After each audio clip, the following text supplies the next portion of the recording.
Hi guys, and welcome to another iOS development tutorial. In this tutorial we're going to be building what's called a master detail application.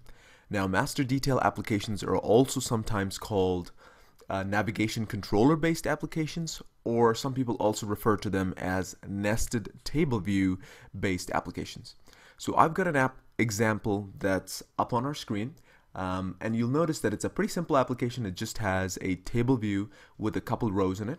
And what happens when I tap one of these rows is that it loads a detail view with an image that's tied to that particular character. So you'll notice that happens with every one of these different views. And basically you see that there's an image view that gets loaded, and then of course the title of this particular view controller also gets set in this particular view. So let's take a look at how we can actually build something like this. I also wanted to point out the version of xCode that I'm currently running. I'm running version 4.3.2, and that's important because the system that we're going to use, or the steps we're going to use in this particular tutorial to create this master detail application, is essentially to use a feature called storyboards. And storyboards are sort of a newer feature to xCode. They make development fairly easy, and I think it's really important that all developers know how to use both storyboards and how to create some of these applications from scratch. So in this tutorial we're going to focus on the storyboard part.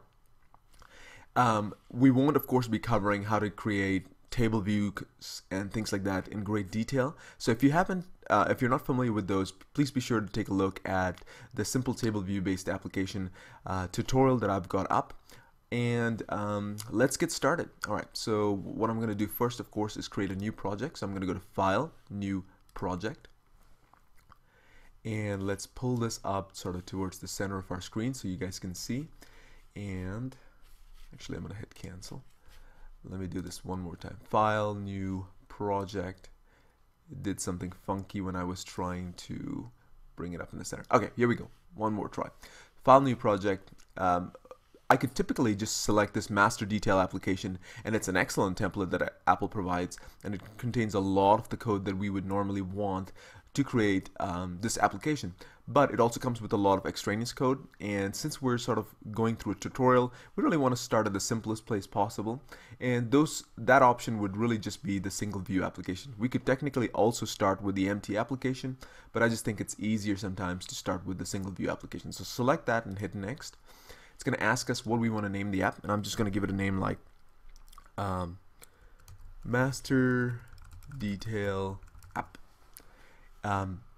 Then let's take a look at some of the other options that I've got selected. So I've set the device family to iPhone. I would recommend you do that as well. The key thing of course is that I've got use storyboards checked, and we're going to be using that feature, and so we need access to that.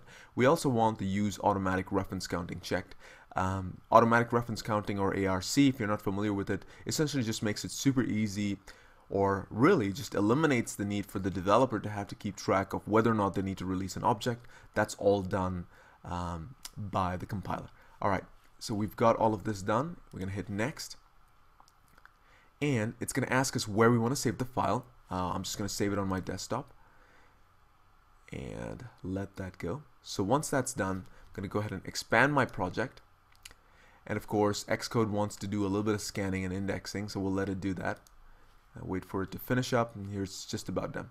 Okay, now that we've got all of that set up, if you take a look at your project directory, you're going to notice that there's two app delegate files, a storyboard file. There's no nib file because storyboards use a different extent, just .storyboard, and then there's two view controller files. So if I were to click on the storyboard file, that'll load it up in Interface Builder, and you'll notice that there's just one view controller on our screen. There's also an arrow pointing to that view controller. What this means is this view controller is going to be the first view controller that's going to be loaded into our application. And we're going to do something funky. We're actually going to select this view controller and hit delete and delete it. And the reason we're doing this is because that first view controller is a view controller object. But what we really want is a table view controller object. Remember, our application actually starts with a table view. And while we could technically build in a table view controller object while leaving that first one intact and moving things around, it's actually much easier to just delete that and start from scratch. So I'm also going to delete my viewcontroller.h file. So let's just select this, hit delete. It's going to ask me if I want to really delete it. Yes, I do. Move it to the trash. Same thing with the implementation file. Okay, so we're gonna move both of those to trash. Now what we need to do is create a new class. We're gonna call it, let's just go to right click that particular project name or project folder, and I'm gonna hit new file.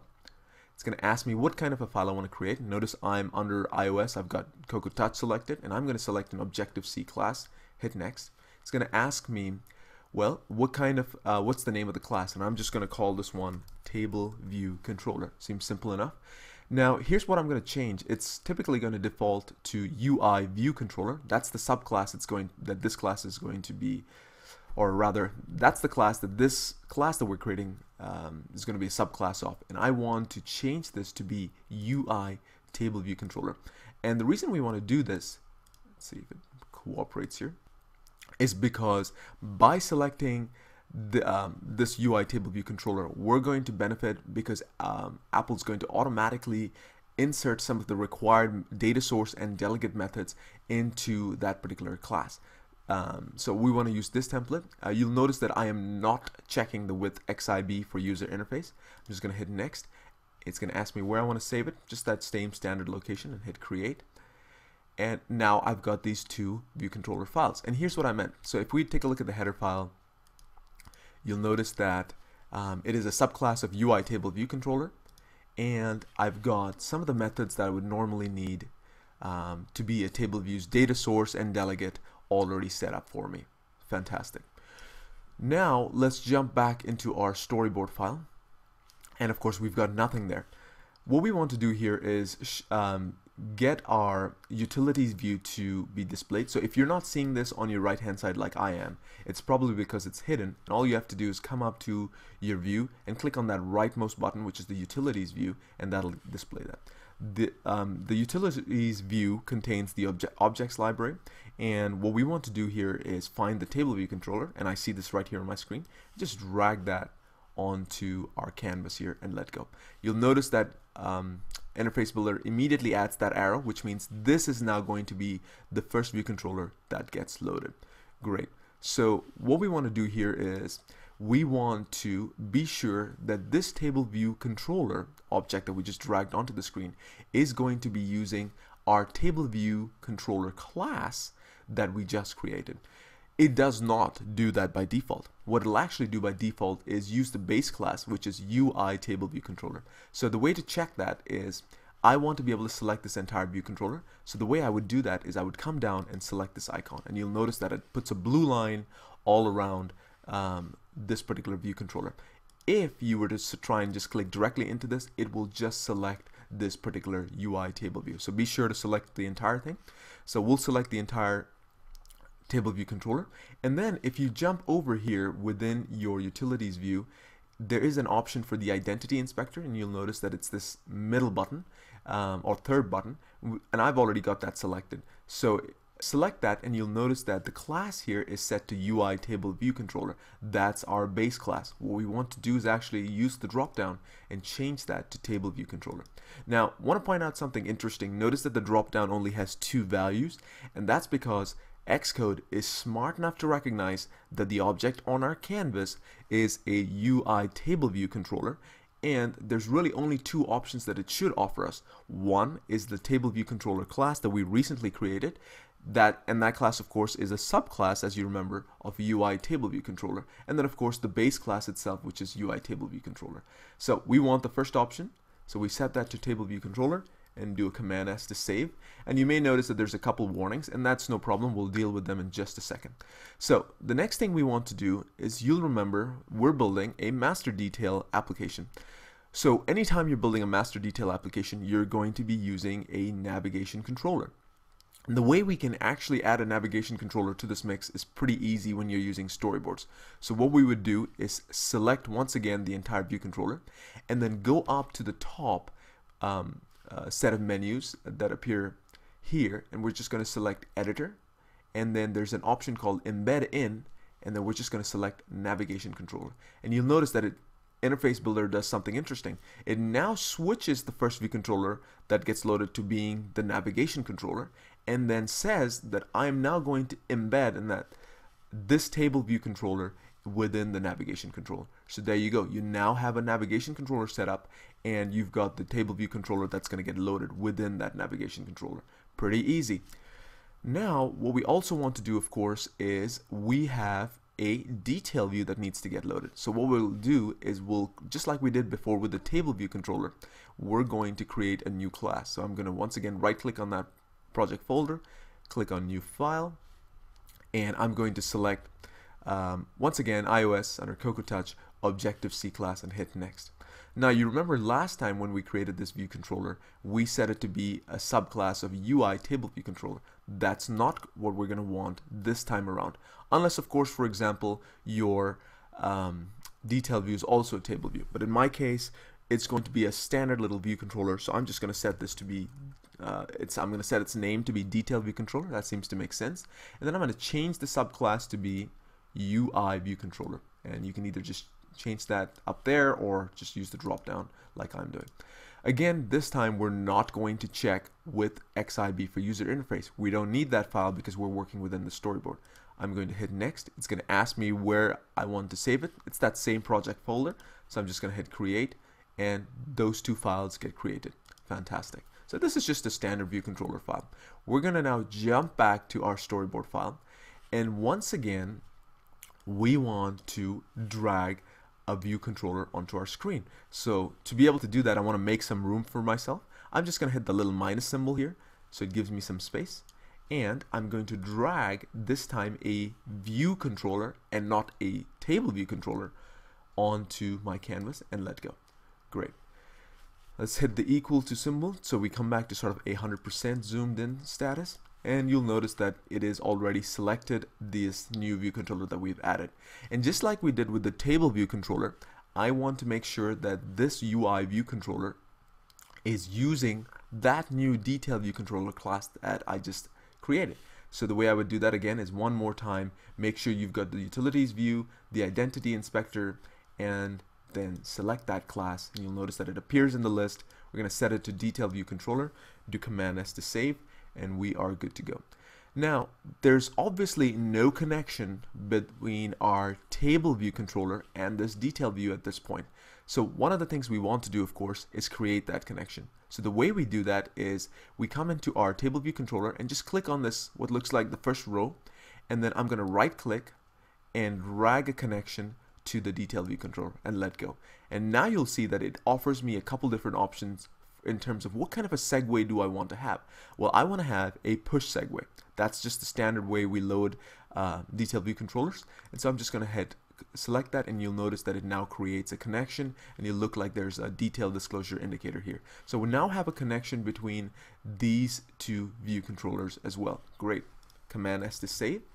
Now, if you remember, what we're going to be doing here is, of course, loading in a bunch of different characters in our table view. You tap the name of one of those characters, and it'll load a detail view right here in this controller. And so in this view controller, one of the things we're going to need is an image view, because we're going to set that image to be representative of this particular character. So let's just find the image view. I'm just going to type in my objects library image view.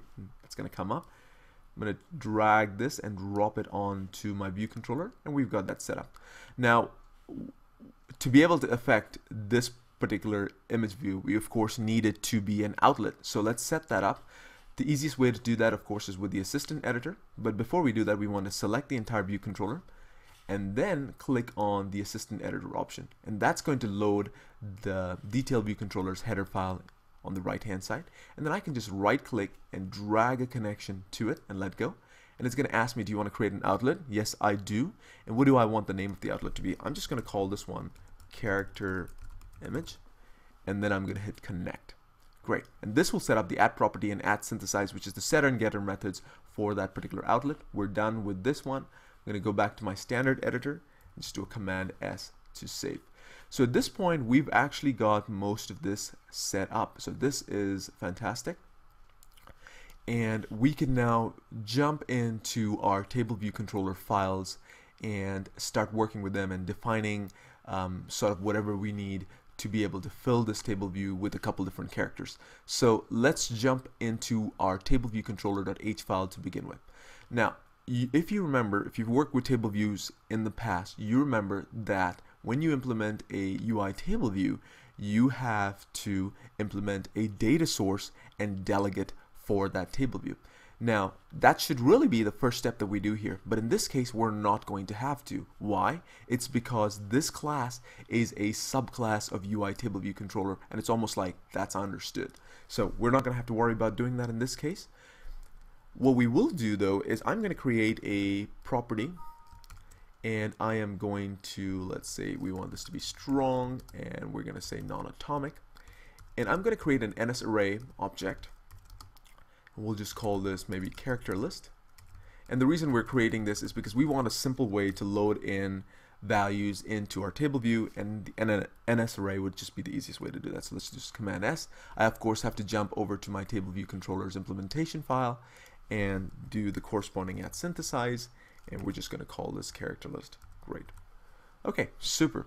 Now that we've got our character list set up, or rather we've created a property for it, I'm actually going to allocate some memory for it. So what I'll do is I'll say character list is in my viewDidLoad method is NSArray alloc, and then it has an initialization method called init with objects, and that's the one I want. And then I can just set up a bunch of NSString objects. So I'm just going to say we'll just use the different character names. So we'll say Darth Vader, Darth Maul, and Darth Sidious. Type. Great, and we've got all of those in place. So, all right, so we've got our NSArray set up, and we are good to go here. Now, if you're wondering why we've got a couple different warnings, it's because when we use sort of when we created this view controller, remember we said it was a subclass of UI table view controller. And the nice thing about that, of course, is that Apple adds in all the data source and delegate methods. And the warnings it's throwing is because we've actually got these warning statements. Apple automatically adds these in because it wants us to remember that we haven't correctly set these values. So for example, in this method, we've got the number of sections in table view method, and it's currently returning 0. What we actually want to do is return 1, because we're just going to have one section. So what I can do is just get rid of this particular warning, bring that up a little bit, and return 1, and we are good to go there. Command S to save. And then in this particular method, we've got a method called tableview : number of rows in section, and again it's saying warning incomplete method implementation because we're returning 0, which means really we have no rows. And again, I'm going to delete that warning, bring this up a little bit, and what I want to return here is the number of objects that are in my NSArray. So what I'm actually going to do is I'm going to say return character list dot count, which would automatically, of course, return a count of the number of objects that are in the array. Great. So now that this is done, we can actually begin implementing some of the other items that we need for our particular table view. So one of the methods, of course, here is the table view self-row at index path method. And most of this is already actually done, but we'll want to add in some more code so we can actually change this to where it is using a what you call it, you know, it's, we want to be able to, of course, have something in the rows, so we have to set this particular cell's text property to that. And I'm actually going to make a couple different changes to this as well. So you'll notice, of course, first we create a cell identifier, and then we are basically saying you know, we want to check and see if there is, for example, a cell that we can reuse. Again, I'm not going to go into too much detail in the case of this particular method, simply because we've got you know, plenty of tutorials that you can watch to sort of understand how this is set. So what I'm actually going to do is just copy paste some code that I've got in a text file, and I'm just going to paste it here. So, and then we'll just take a look at it real quick so you can kind of see what's going on. Okay, so what I've done is essentially change this just a little bit. What I'm doing here is, of course, I've added some comments in so you can see the reuse identifier. Then we check to see if we can reuse a cell from a row that is just rolled off the screen. And then if there are no cells to be reused, we create a new cell, and then we have to set the text attribute to whatever we're currently looking in our array. And of course, I'm getting an error here because I've this, my old code has, I had a different name for my array. So our array, of course, here is called character list, and we'll just change that, and you'll notice that error goes away. So what I've done here, of course, is set my text label.text property for this particular cell to whatever we're looking at, whatever object we're looking at. Remember, it's an string object in our character list array, and we of course pass in the index path.row that says essentially what row are we looking at, and set the text label.text property to the string object that's in that current row. And then we'll just set the accessory type to detail disclosure indicator. That's the standard icon that's used as per the Apple human interface guidelines to indicate that you tap the row and it's going to load something else in there. Okay, great. Now there's also this particular method here called didSelectRow at index path, and technically we could implement this as well. In fact, if you think about it,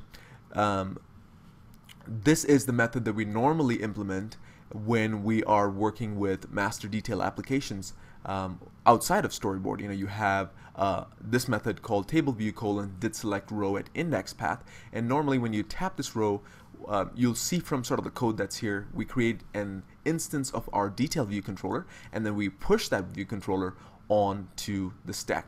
And what we're actually going to do is sort of a little bit of an exercise here. We're actually going to implement this method, but I'll tell you up front that implementing this method will generate an error because of the fact that we're working with storyboards. But I kind of want to show you what that error looks like, and I think it'll be helpful to understand why you can't use this when you're working with storyboards. So we'll implement that next.